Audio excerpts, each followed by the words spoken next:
Ai de mim, míseros restos, tem que ter um gemido grego para começar provocações.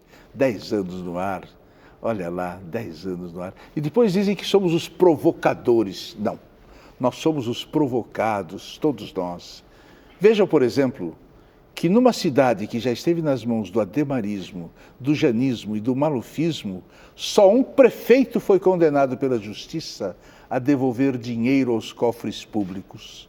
Roubo? Não. Desrespeito à Constituição. E quem era esse prefeito? Era uma mulher migrante nordestina. Parece que saiu do poder mais pobre do que entrou. Teve seus únicos bens penhorados, um carro velho e um apartamento de 80 metros quadrados. E com a ajuda de amigos, conseguiu pagar a dívida 21 anos depois. O tempo mostrou que eu estava errado, disse arrependido um dos seus acusadores. E quem é ela? Ninguém menos que Luísa Erundina. Luísa Erundina, conte para nós a história da dívida que você teve que pagar. Você de um lado e quem exatamente do outro lado? Olha, estavam do outro lado os meus adversários políticos, inconformados de ter no governo da cidade exatamente isso que você lembrou, uma nordestina, uma mulher do povo, né, pobre, sem tradição política e confundida inclusive com os favelados, porque como assistente social, como vereadora, deputada estadual, nós tivemos uma militância muito próxima da população mais pobre, da periferia, que obrigada essa população a ocupar os espaços vazios da cidade, porque não tinha onde viver, morar. Então, os paulistanos, quatrocentões, ficaram muito revoltados que essa mulher pudesse ter ganho, inclusive, da elite política desse país, né? Os coronéis da política paulistana. E então, inconformados, a primeira atitude da prefeita, no começo do governo, de reconhecer a legitimidade de uma greve dos trabalhadores, no momento em que o país tinha uma inflação de mais de 80%, né, arroxo salarial, desemprego em massa, e os trabalhadores reclamavam dessa política, queriam que essa política mudasse, e a prefeita de São Paulo, entendendo que todo governo tem que ter lado, tem que ter posição, e toda a nossa vida foi claramente a serviço da luta dos trabalhadores, das trabalhadoras, e um ato de governo, não foi só de Luísa Erundina, né, em reconhecimento à legitimidade daquele movimento. E, numa certa medida, ter se comportado em relação ao transporte da cidade, de modo a não ter punido os trabalhadores, perseguido os trabalhadores, impedido que os trabalhadores públicos dos transportes aderissem àquela paralisação. Foi por isso que eu fui exatamente... Foi uma grande provocação para eles. Sem dúvida nenhuma. Agora, a ação popular movida contra você foi movida pelo povo?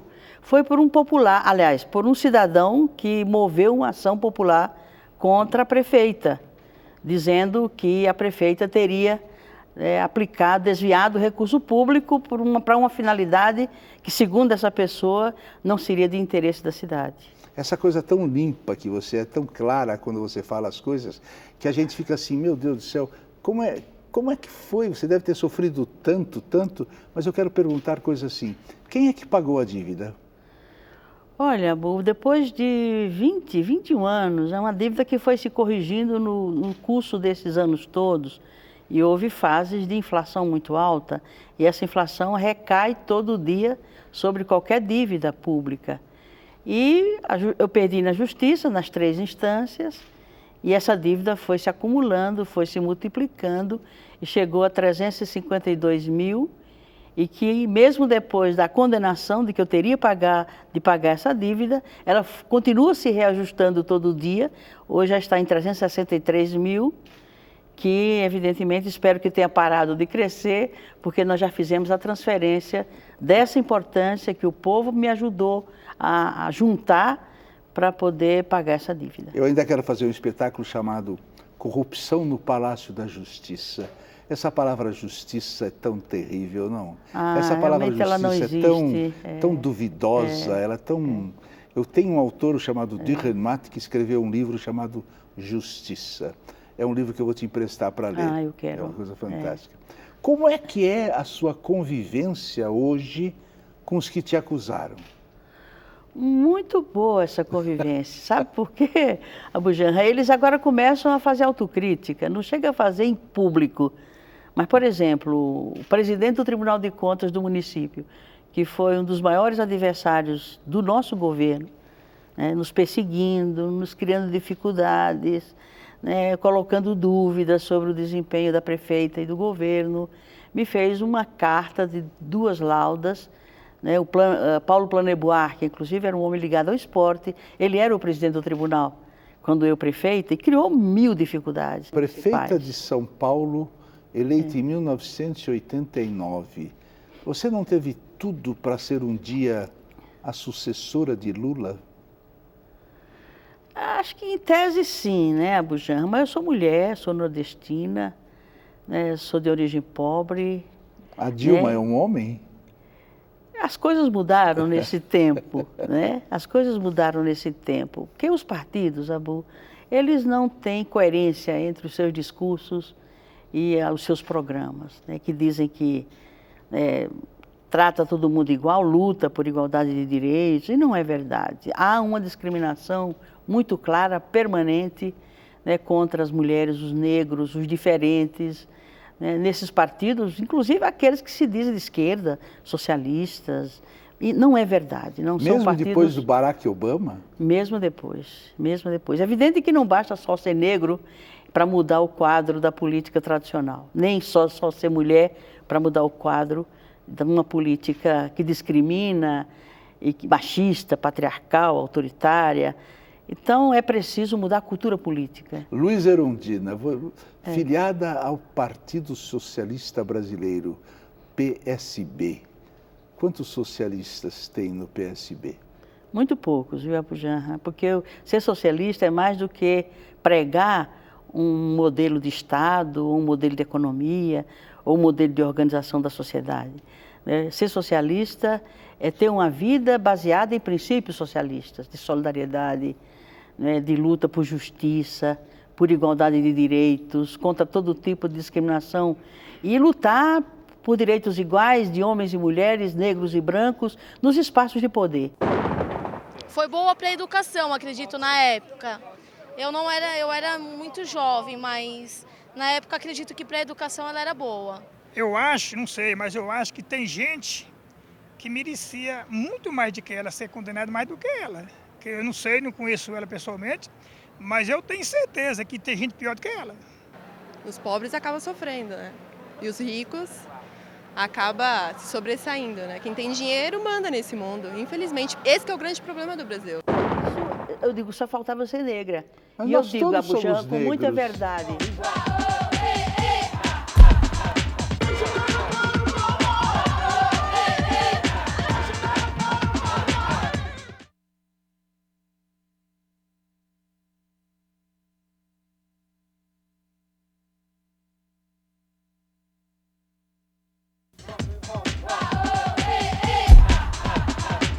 Como é que são as suas relações com a base do PT, que é seu antigo partido?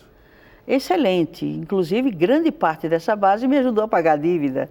A Central Única dos Trabalhadores, o próprio PT da cidade de São Paulo, além de partidos como o PSDB, quer dizer, foi uma campanha plural, multipartidária. O que era o PT há 20 anos e o que ele é hoje? Não tem termo de comparação. Você tem pessoas que continuam fiéis àqueles compromissos originais, aquele sonho que nos mobilizou a muitos de nós jovens na época e que continuamos sonhando, por uma nação, uma sociedade de fato justa, socialista. Quando você devia saber que sonho não deve passar de uma noite. Não, eu acho que o sonho tem que ser permanente. Há 15 anos você disse, as coisas mudaram, não sou mais xiita.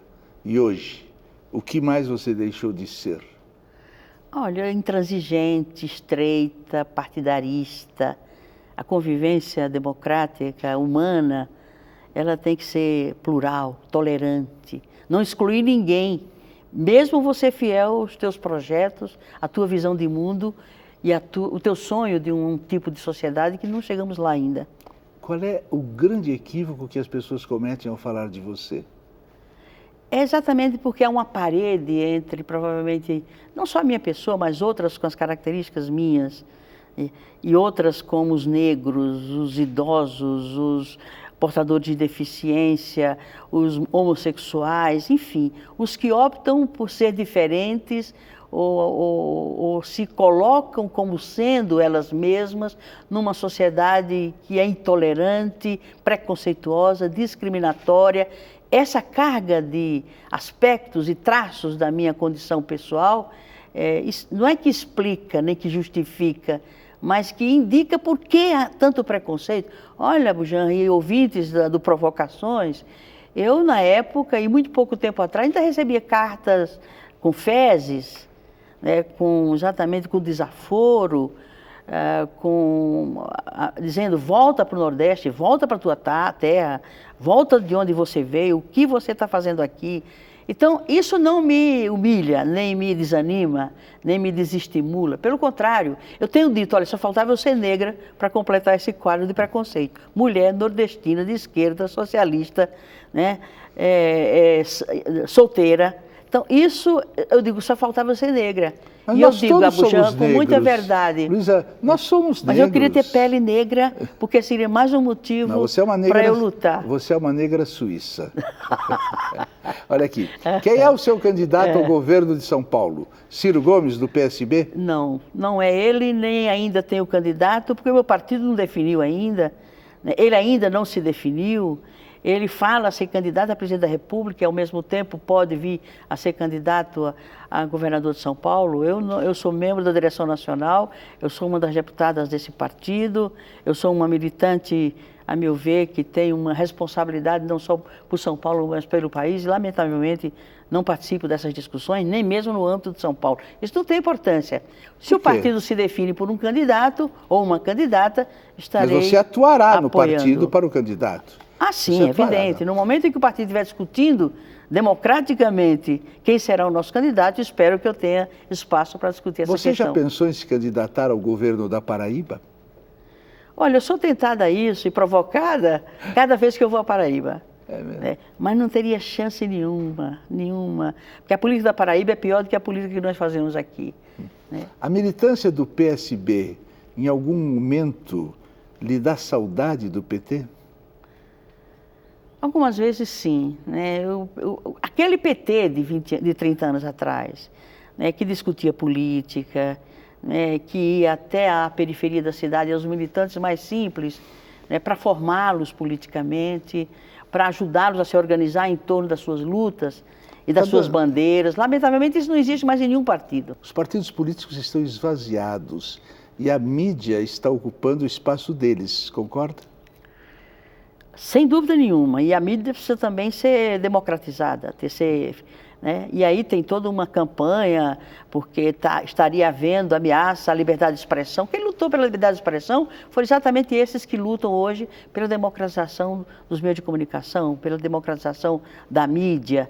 Mas quem começa a ocupar os partidos com legitimidade são os movimentos sociais, os movimentos populares. O MST, por exemplo, é uma expressão da sociedade civil, um segmento dela que se organiza e luta por bandeiras que já deveriam ter sido atendidas há muito tempo, que é uma reforma agrária, né, estrutural e Desde capaz que nós éramos desse tamanho. Exatamente, e não se fez até hoje. No seu tempo, culpava-se a prefeitura pelas enchentes?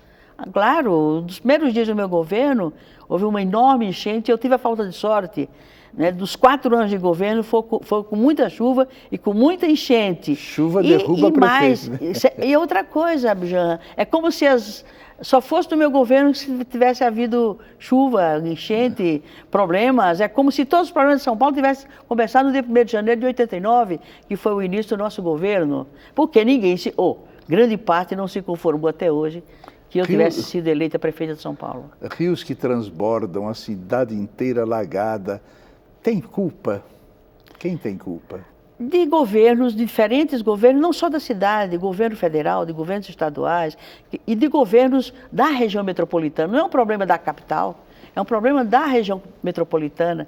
É um problema de políticas públicas para evitar que populações pobres ocupem os espaços das águas, que é o que os desabamentos dos morros, né, a poluição dos córregos, tudo isso se deve à falta de uma política urbana que supõe recursos fabulosos, que extrapola a capacidade financeira e de investimento de um município. Isso precisa ser assumido pelo país como um todo, os governos dos 3 níveis, porque São Paulo responde por quase 30% da geração do produto bruto desse país. Por que não a mulher no poder? Não é verdade? Se você tem capacidade, por que tem que ser o homem? Quanto a mulher tem capacidade, não é vantagem uma mulher no poder. Rapaz, eu nem sei quem é essa mulher, viu? Falar a verdade. Conheço ela não. Você continua achando que Marta Suplicy tem dificuldade para entender o povão?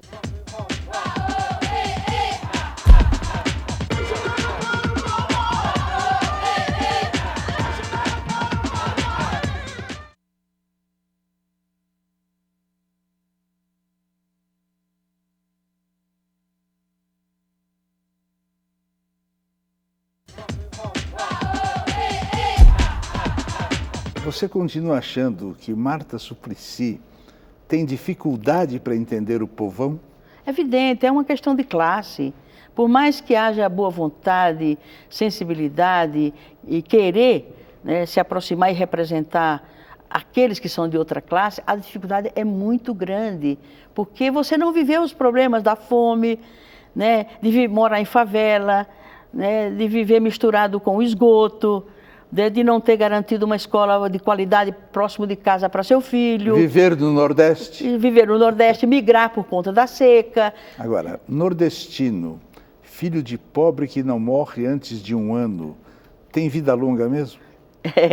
A prova disso sou eu, né? E outros irmãos meus morreram crianças de subnutrição. A cada seca meu pai carregava a gente para algum lugar desse país. E não é fácil migrar nas condições em que o nordestino migra. Ser Luiza Erundina é ser solitária? Muito solitária. Por quê? Porque eu sou mulher e eu sou mulher que ousei disputar o poder com os homens. Chegou alguma vez a se apaixonar por alguém? É evidente, quem não se apaixona na vida não viveu. Oh, meu Deus do céu, não quero saber, não provoca. Você lê muito? Você lê muito? Dentro das condições que eu tenho, eu procuro, é um dos meus hobbies, é ler. Eu gosto muito de ler. O que pesa mais em sua cabeça? A consciência ou as recordações? A consciência, do ponto de vista daquilo que a minha consciência exige. Onde e quando você gostaria de ter vivido? Onde eu nasci mesmo. Alguma saudade da infância em Uiraúna, Paraíba? Não, mais tristeza do sofrimento de como criança compartilhar com os adultos a dor de ter que migrar nas condições em que E que está igual migramos. Até hoje. Igualzinho até hoje. O que resta em você da menina Luiza Erundina? É ser sonhadora, acreditar no futuro, acreditar apesar de tudo, ter fé na vida, no futuro. Você é religiosa? Sou. Com quem acha que você vai encontrar depois da morte, além de um enorme e silencioso nada? Eu não penso assim, eu acredito na transcendência do ser humano. Não é lógico, Abujanra, que mesmo que se viva 80, 90 anos, se justifique, né, tanto sentido da vida, né, o mistério da vida, simplesmente por essa vida de 80, 90 anos. Vai ter uma transcendência, não da forma como nos mostraram, nos ensinaram, as religiões tentam passar uma imagem falsa, não lógica, e nós temos que ter uma fé lógica, porque Deus nos fez inteligentes, capazes de entender as coisas, né, com base numa racionalidade que é uma das características, uma das marcas do ser humano. Me diga uma coisa, você prefere o risco ou o não risco? O risco. É isso que me emula, me dá sentido à minha vida. fazer uma pergunta simples para você agora, muito simples.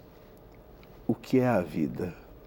A vida é você ser desafiado a criar um sentido para ela.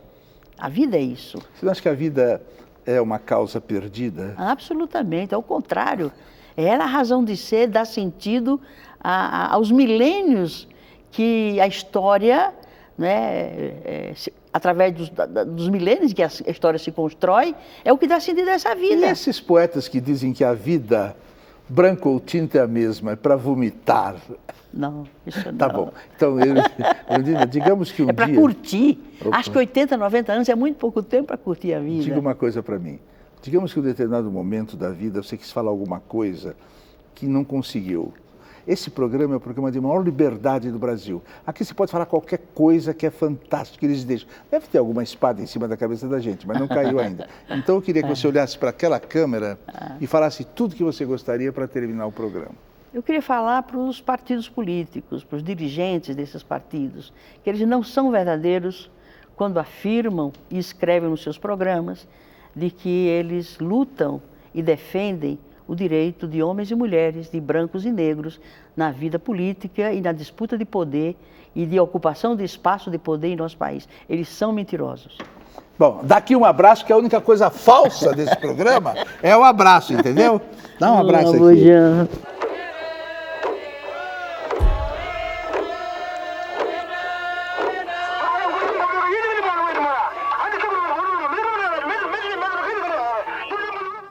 Ode aos herdeiros políticos. Ganham aos 14 anos a primeira gravata, com as cores do partido que melhor os ilude. Aos 15, seguem a caravana. Aplaudem conforme o senho das chefias. São chamados anos de formação. Aí, aprendem a compor o gesto, a interpretar humores, a mentir honestamente. Aprendem a leveza das palavras, a escolher o vinho, a espumar de sorriso nos dentes. Aprendem o sim e o não mais oportunos. Aos 20 anos, já conhecem pelo cheiro o carisma de uns, a menos-valia de outros, enquanto prosseguem vagos estudos de direito ou economia. Estão de olho nos primeiros cargos. É preciso minar, desminar, intrigar, reunir. Só os piores conseguem ultrapassar essa fase.